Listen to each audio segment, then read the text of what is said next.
Assalamu alaikum wa rahmatullahi wa barakatuh.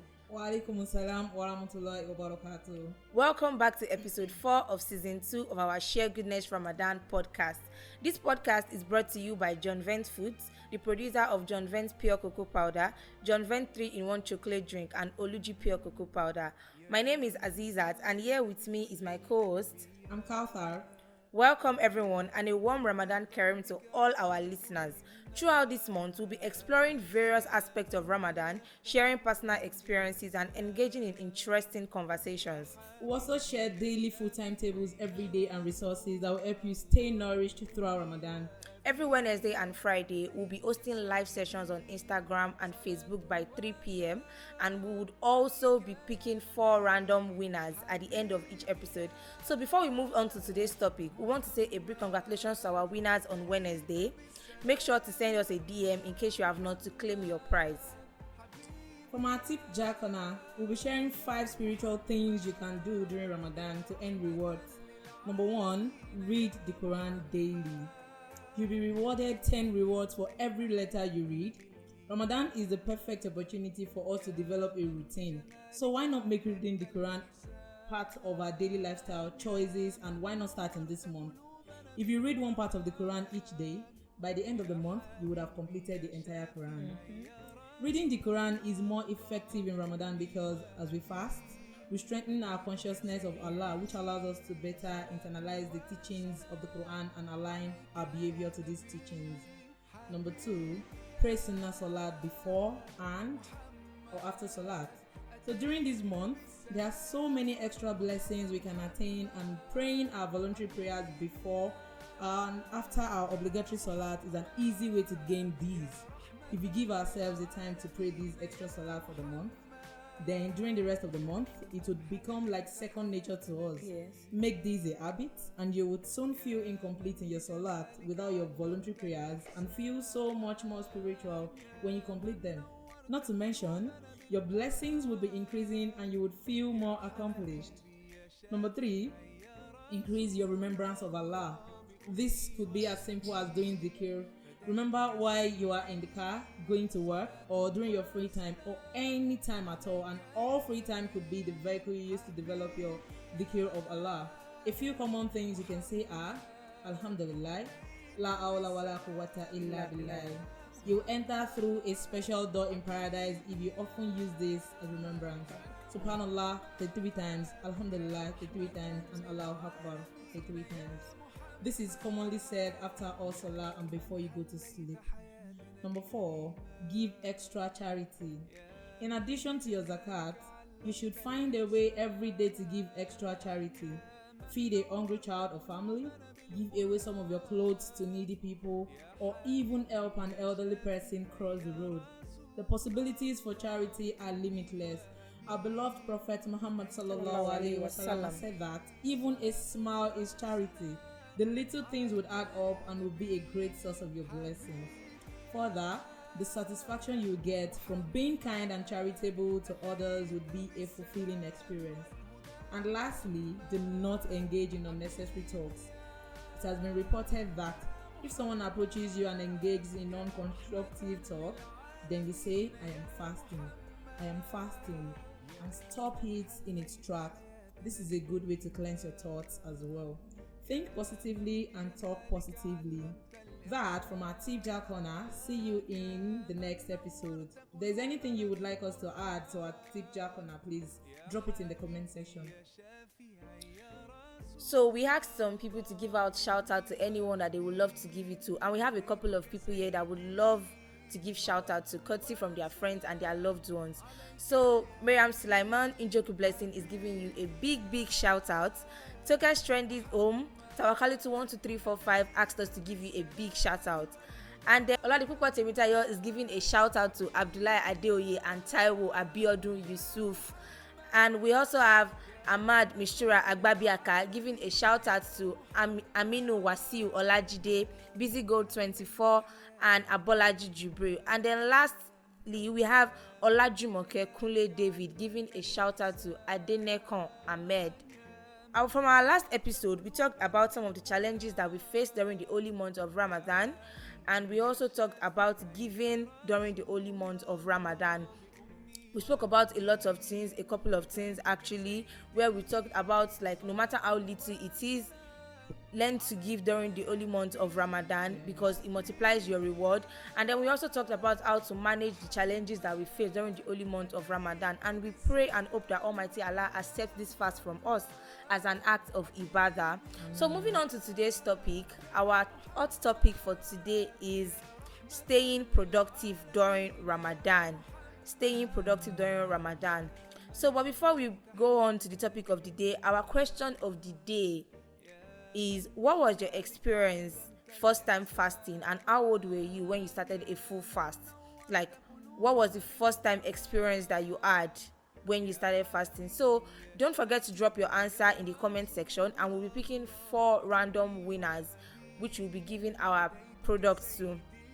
So I think for me, my first time experience fasting, I really don't think I can remember much, but I know in my house you start fasting from like age 10, and then even if you cannot fast fully for the day because obviously you are still young and stuff like that, but at least maybe the few hours that you can do, maybe let's say you eat sahur and then maybe you just fast it till like 12 or 1 or something like that. Yeah, I think I started fasting full fast from maybe age 14.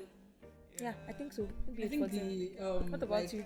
starting to fast at the age of 10, I think it's like a common thing in most Yeah, households. yeah. They will just assume that as long as you are 10 years old, you should be able to do this. It might not And be I a think full fast. that's even like the, let's say the minimum prescribed age or something like Okay, that. yeah. I think so. Because at age 10, obviously you can differentiate between left from right. So they believe that there should You be should some be sense able of to hold your responsibility, hunger for yeah. a bit. So me, I don't know, but then I'm very sure that then they will tell me, not like I would want to wake up for Saud, but the fact that everybody was always going around, they would in one way or the other wake me up and they would tell me to eat, and I'll be like, okay, I want to fast with you people. Then around 2, Even if you eat breakfast the next morning. around 2 p.m. when the snakes inside me, you're already shouting for food. You They tell me that I better don't better go and eat, right? eat. So Yeah. so I think age 15 aside Full fast, and yes. it was really cool. Since then I never really had that opportunity to say I want to fast today, I don't want to fast tomorrow, Do you get? right? Even the smallest girl in my house, They are is very already doing strong. Do something. you get? So Exactly. they are very strong, and you can't say you're an adult. Sometimes even if you tell them that your period you cannot fast, they'll just assume that you're lying. You say, no. For instance, now my youngest sister, she started fasting like, she started completing like about 25 from age 10. Like she has it so easy for her. Alhamdulillah. So don't forget, our question for the day is for you to share what was your first experience fasting, and how old were you when you started your full fast. Drop your answers in the comment section, and we'll be picking winners randomly to bless them with our products courtesy of Johnvents Foods. So Ramadan is a blessed month that brings many opportunities for spiritual reflection, growth. However, it can also be a challenging time for many of us, especially when it comes to maintaining productivity between work, family, and of course, obviously our lives cannot pause because of Ramadan. We have to find a way to inculcate Ramadan into our day-to-day activities and stuff like that. So those amazing suhoor that we take, the iftar meals, our energy can actually take a dip. Honestly, because the fact that we are fasting does not mean we have to resign ourselves a month of sluggishness. Do you get? In fact, personally, I feel like people are even more active during Ramadan because their minds are already made up. They know that I'm not eating. Come rain, come shine. I just have to do this. Yes. So today we are sharing some practical tips and tricks to stay productive throughout Ramadan. So let's go straight to some of the tips that we have for you to staying productive during Ramadan. Firstly, it is important to plan ahead. You have to plan. For any successful thing that you do, you have to take out time to actually plan. So take some time to make a to-do list at the beginning of each day or week to prioritize your tasks, like the things that you have to do and the things that you know that you can do without doing them. Prioritize your tasks based on importance and urgency. This will help you to stay organized and focused throughout the day. Another very important tip is to wake up very, very early for Sahur, the pre-dawn meal, and it will give you a boost of energy and help you start your day on the right foot. But you know that only was if you sleep early. You know, before Ramadan, I was reading these tips for Ramadan. My youngest actually sent it to me. She was saying, I saw sleep by 9 p.m., wake up by 4 p.m. I said, no, That's me. I do. It can't be me. I sleep by 9, 9:30. I can't sleep by because 9 I have to p.m. wake up by 4. No, I can't sleep by 9 p.m. The only thing that will make me sleep by, maybe after 9 p.m. is because in my apartment there's no light and we have solar. So they put on the solar by 9. There are some 8 hours that will not power the solar with heavy appliances.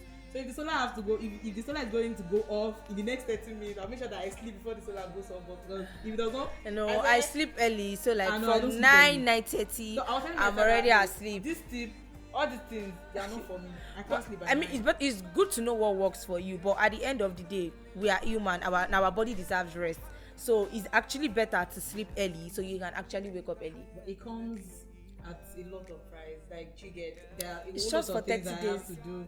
My alarm, I have like 3 or 4. I'll do 350, 4, 410, 420.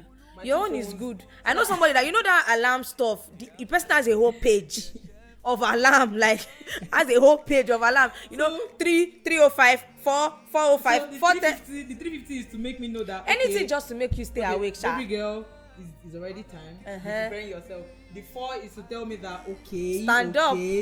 But me, I'm not standing up. So 410. Auntie, it's okay now.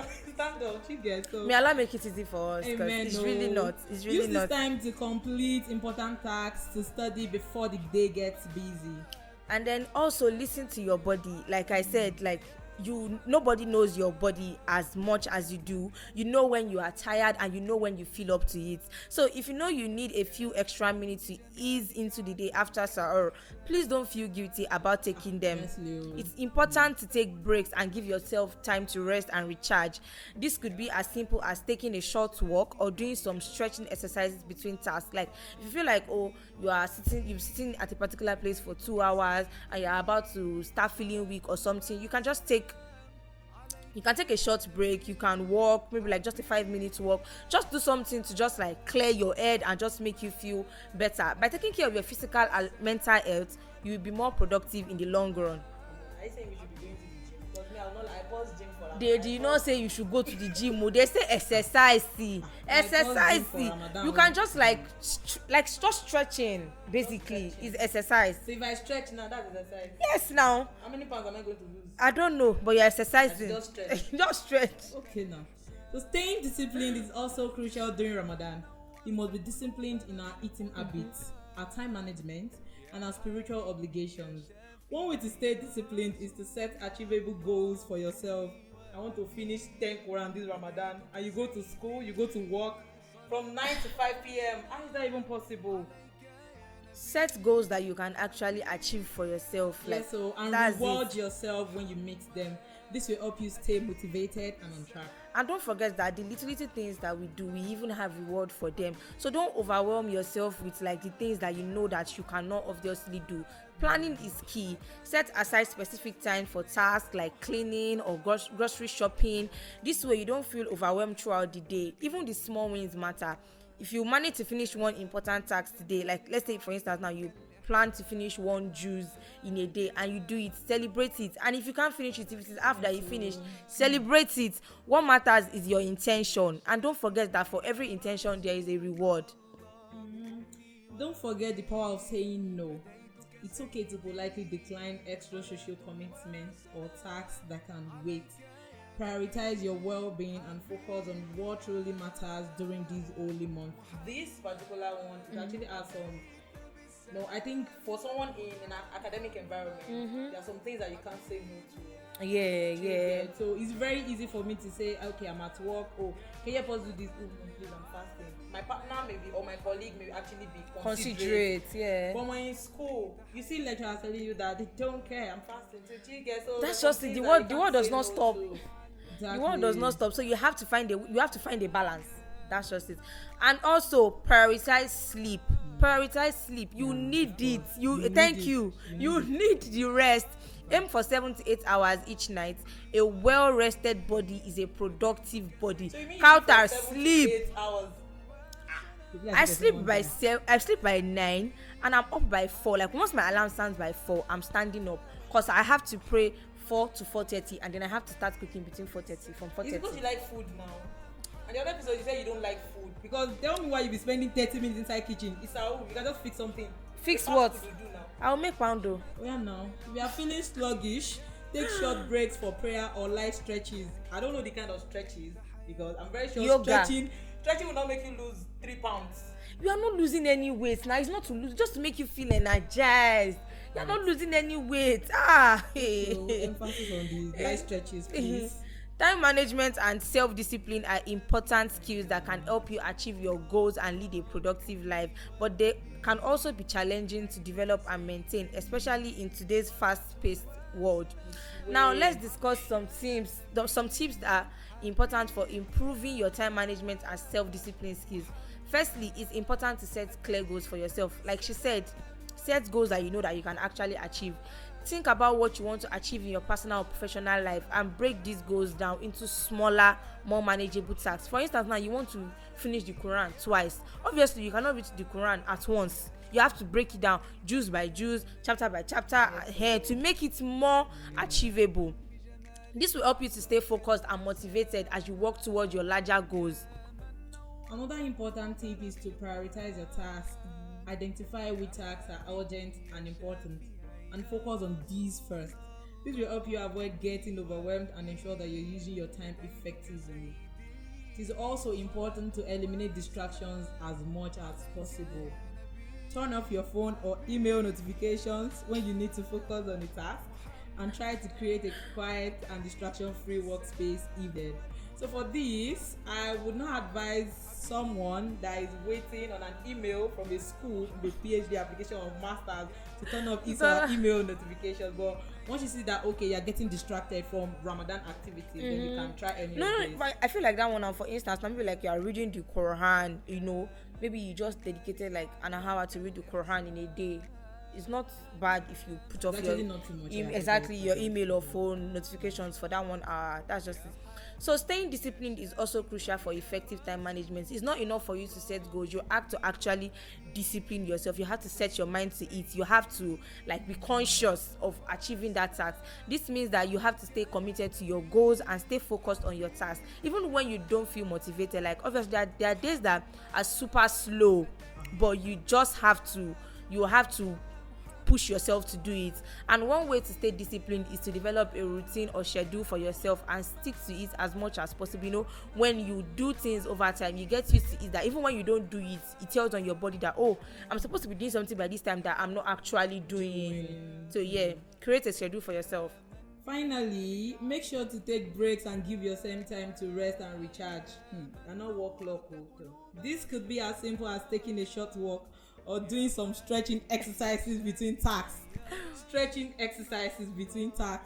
By taking care of your physical and mental health, you'll be more productive in the long run. Once again, don't forget, our question for the day is, what was your experience first time fasting and how old were you when you started a full fast? Drop your answers in the comment section and we'll pick 4 lucky winners for our giveaway. So let's continue our shout out from GLR997.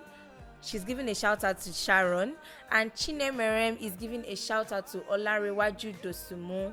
Adeboye Ayobami is giving a shout out to Saliu Sifao, and Monica's is giving a shout out to Abifoluwa. We also have Adeboye Ayobami giving a shout out to Abdugani Tiamiyu and Sabitu Ridwan. That will be all from our shout out corner. So let's talk about staying focused during prayer times. Kautar, how do you stay focused during prayer times? I won't lie, I just leave whatever it is that I'm doing and then try to focus on the prayer. And even we are humans.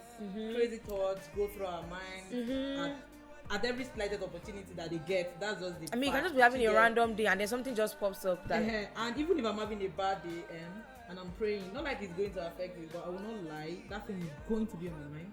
It's so going to be on my mind that, okay, what am I about to chicken? And I can relate. All I can actually say is, whatever it is that we are going through, staying focused is really, really important. I've lost a lot of things to not being focused, you get. So not just being focused during prayers.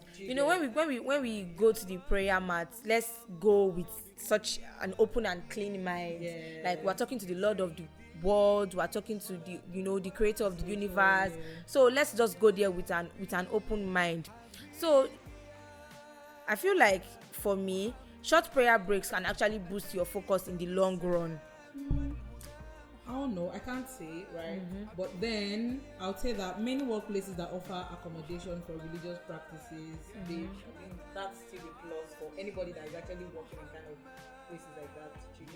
Also, staying hydrated is also key for focus and productivity. Like, drink more.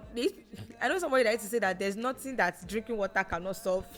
Staying hydrated. Are you having a headache? Drink water. Are you having a bad day? Drink water. Anything and everything, drink water. So staying hydrated is actually like key to a lot of things. Now, like, we will not fast for 16 hours. Someone will not say we should not drink cold water. I mean, I cannot hear anything though. Scientists in the house, people should come for counter. I know now. People should come.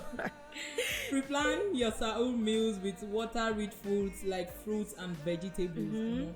You see that this vegetable? Particular one, I hope I can actually tell myself that, like, okay, just keep ringing into my ears that you need vegetables, you need fruits, you need vegetables, you need fruits. I took vegetables last week, but the only fruit I've taken throughout this Ramadan is basically dates, grapes. That's all.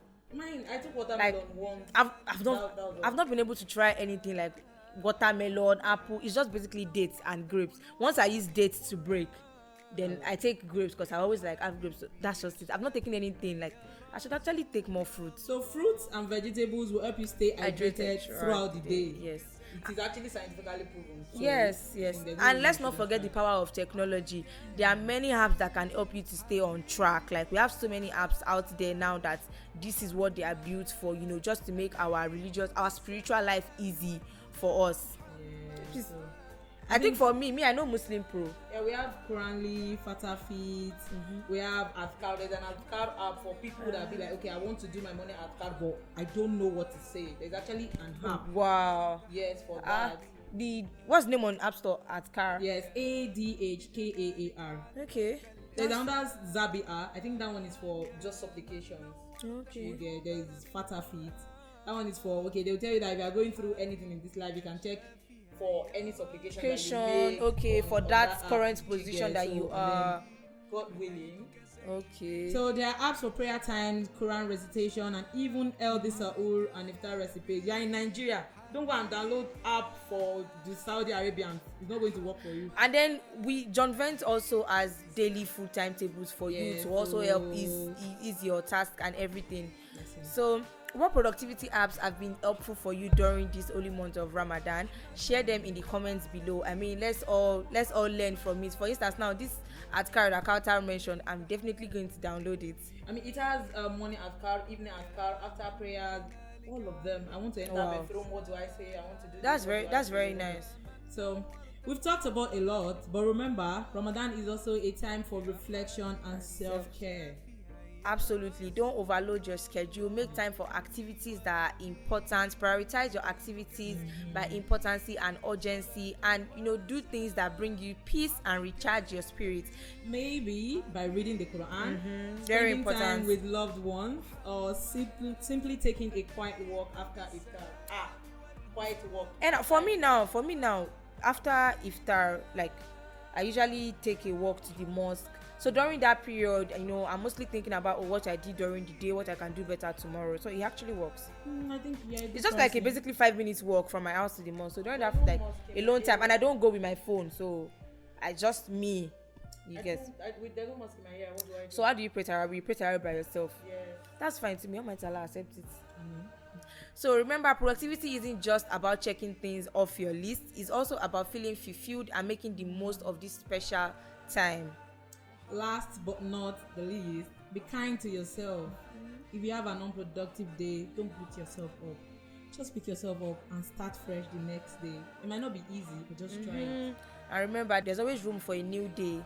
So Ramadan is a marathon. It is not a sprint. Yeah. So pace yourself and celebrate your small wins. Do things at your own pace while also having at the back of your mind that everything you do, you are doing it solely for the sake of Almighty Allah Subhanahu wa Taala. Once again, our question for the day is: what was your experience first time fasting, and how old were you when you started a full fast?